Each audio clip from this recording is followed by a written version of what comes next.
No profit no loss वाले question आपको बार बार मिलेंगे। जैसा इस क्वेश्चन में कह रहा है कि एक दुकानदार ने दो वस्तुओं को 520 रुपये में खरीदा, उनमें से एक को 16% के मुनाफे पर बेचा और दूसरे को 10% के नुकसान पर बेचा, जिससे उसे कुल मिलाकर ना तो प्रॉफिट हुआ ना तो लॉस हुआ।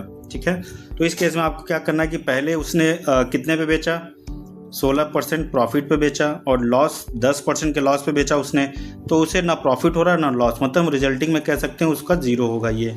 ठीक है, अब आप यहाँ पे जब इसको सॉल्व करेंगे तो ये वैल्यू आएगी 16, ये आपका आएगा 10। जब आप रेशियो निकालेंगे तो ये आपका आ जाएगा 2 पच्चे 10, 2 अठी 16, 8 और 5 का रेशियो निकल के आ गया। दोनों का टोटल वैल्यू कितना है, 13। 13 के वैल्यू कितना है, क्वेश्चन के अकॉर्डिंग 520 रुपये में उसने ख़रीदा था।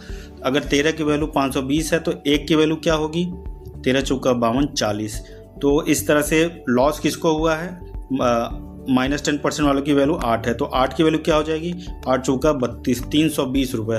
इस तरह से लॉस वाले आर्टिकल्स का आपको कॉस्ट प्राइस निकल गया 320 रुपये। तो अगर हमारे पास CP 320 रुपये है तो उसकी सेलिंग प्राइस क्या होगी, चूँकि 10% का लॉस हो रहा है मतलब वो 90 पे बेच रहा होगा, तो 320 का 90% कितना होगा, 0 से 0 गया तो 32 9 288। तो इस तरह से ऑप्शन ए सही हो जाएगा।